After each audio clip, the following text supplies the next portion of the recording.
Chronique mortelle de la démocratie. Ce livre est un cri de guerre, de rage, de patriotisme. L'expression d'un homme qui a grandi dans la conviction que la France était le plus beau pays du monde et qui constate aujourd'hui qu'il ne reste de cette conviction qu'un mot vidé de sa substance. Ce texte n'est pas un essai académique. Il est construit au discours indirect libre avec une rigueur syntaxique et grammaticale que l'auteur revendique comme une forme de résistance. Lire Candide ou Le Petit Prince n'est pas un prérequis, mais constitue une disposition d'esprit bienvenue, celle d'un lecteur qui sait encore que la forme est inséparable du fond. La France n'existe plus. La France, ce n'est plus qu'un mot. Pas une idée, pas un pays. Un mot que l'on prononce comme on dit bonjour, sans souhaiter un bonjour. On l'utilise sans en convoquer la définition. Cette France qu'on nous a racontée à l'école, pays des croisades, de la guillotine, des rois, des paysans, des intellectuels, a bel et bien existé. Il y a encore assez de gens pour stigmatiser les Français à propos de la colonisation pour en attester. Mais cette France-là n'existe plus. Ce qui subsiste, d'un côté, ce sont les très riches qui se parlent de l'histoire et de la grammaire française comme d'atours précieux. De l'autre, une caste journalistique qui a pris le pouvoir en propageant les idées creuses des derniers réactionnaires issus de l'aristocratie dans une langue que l'on pourrait appeler le français tardif, ce que le chien est au loup. La seule question qui vaille, cette France merveilleuse existait-elle seulement le 20 octobre 1984, jour de ma naissance ? J'y crois, et je sais qu'elle n'est plus. L'école, ciment fissuré de la République, l'école républicaine, dispense un enseignement d'une qualité magistrale. J'en suis le témoin. J'excellais dans toutes les matières, j'apprenais à mes camarades à lire, à compter, à résoudre des fonctions affines. On m'a fait redoubler. Le problème n'est pas l'enseignement, c'est l'évaluation. Au baccalauréat, un professeur ne peut pas correctement noter ce qu'il ne maîtrise pas lui-même. La théorie des ensembles, nécessaire à la résolution rigoureuse des fonctions affines, n'est ni exigée ni sanctionnée.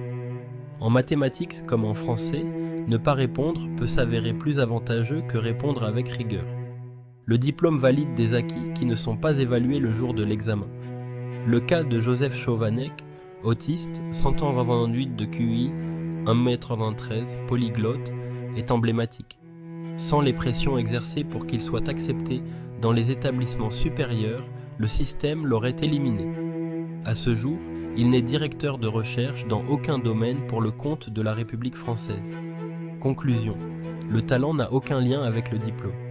L'école est par ailleurs concurrencée frontalement par Internet. Les plus pauvres peuvent apprendre à lire à la maison. Le youtubeur le plus suivi dans l'enseignement du français use d'une pédagogie remarquable. Les cours universitaires d'histoire sont en ligne. L'école est dépassée socialement et sociétalement, devenant par endroits une garderie pour enfants dont les parents veulent conserver leurs aides sociales.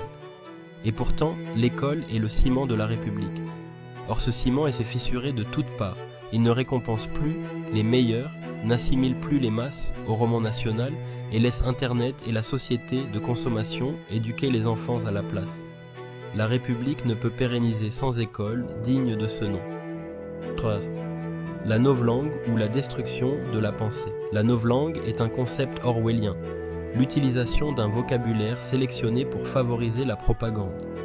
Aujourd'hui, les mots islam, république, démocratie, sondage font partie de ce vocabulaire.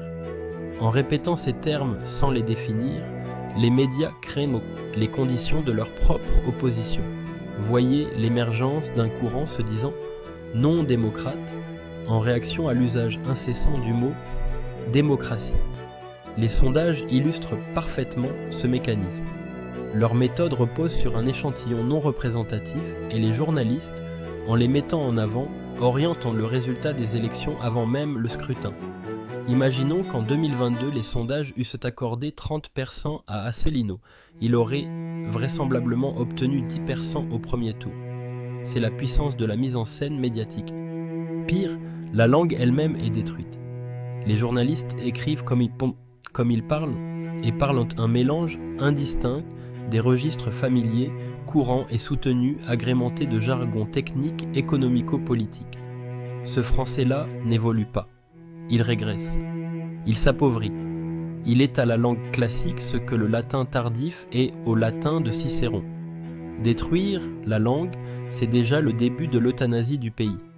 Chez nous, il y a Sand, Rimbaud, Hugo, Verne, et la TVA sur les livres est à 5%.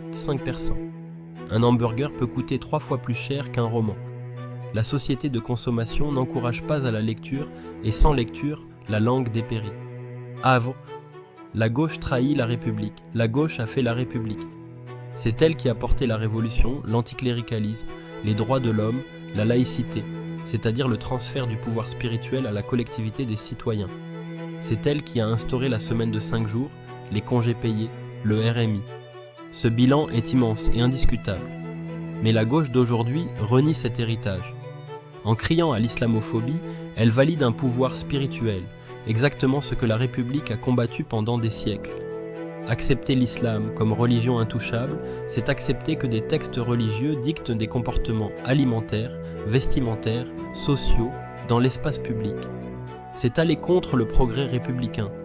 La gauche d'aujourd'hui n'est pas républicaine. La gauche se dit décoloniale, mais veut que la France accueille tous ceux qui désirent s'y installer. Elle se dit écologiste, mais c'est la masse des travailleurs qui subit et produit l'action écologique, tandis que les élus à 7 000 € par mois paient ordre. Elle se dit progressiste, mais son vrai penseur n'est pas Diderot ni d'Alembert. C'est Marx, philosophe non français, dont la pensée engendra les goulags. Quant à la décolonisation, elle ne fut pas un acte humaniste, mais une nécessité économique. La France n'avait plus les moyens de maintenir ses colonies. Le discours de gauche, qui en fait une victoire morale, est un contresens historique et une défaite de la République libérale. La droite ne vaut pas mieux. La droite se présente comme l'héritière de la bonne intelligence française, gardienne des valeurs et de l'histoire nationale. Mais la droite ne parle pas correctement le français. Elle manipule un vocabulaire ésotérique spectaculaire sans en maîtriser les fondements. Elle combat l'assistanat tout en vivant de l'assistanat. Ses représentants ont des diplômes qui démontrent au mieux leur aptitude au marketing. La droite identitaire s'en prend à l'Europe tout en voulant que tous les blancs s'unissent, sans voir que c'est précisément ce que construisent les institutions européennes. Elle accuse l'Europe d'être une dictature sans être capable d'expliquer en quoi ces institutions sont ou ne sont pas démocratiques. Quant à l'arrivée de l'extrême droite au pouvoir, qu'elle arrive et il ne se passera rien. On le voit avec Meloni en Italie. Régularisation des travailleurs immigrés d'un côté, impuissance politique de l'autre. L'extrême droite au pouvoir est une déception annoncée. Conclusion, l'apatride, la France, est l'endroit le plus propice sur Terre à l'évolution de l'homme. Son climat, sa géographie, son histoire en ont fait le creuset d'une civilisation exceptionnelle. Sa langue, parlée sur tous les continents, est une matière précieuse capable de surpasser les autres par sa complexité et sa richesse. Je suis descendant des esclaves sortis de la nature. Ma culture, c'est la France. Et c'est précisément parce que j'ai grandi dans le plus beau pays du monde que je n'ai jamais eu moins d'énergie que quiconque pour me battre. Mais la France ne peut plus exister telle qu'elle fut. L'école ne récompense plus les meilleurs. La langue est massacrée par ceux qui prétendent s'en faire les gardiens. La gauche trahit la République qu'elle a fondée. La droite exhibe des valeurs françaises dans un français approximatif. Et Internet assimile les enfants à la culture de la consommation bien avant que l'école ait le temps de leur apprendre l'allégorie de la caverne. Mon pays, c'est la France, mais c'est la France. Je suis donc un apatride.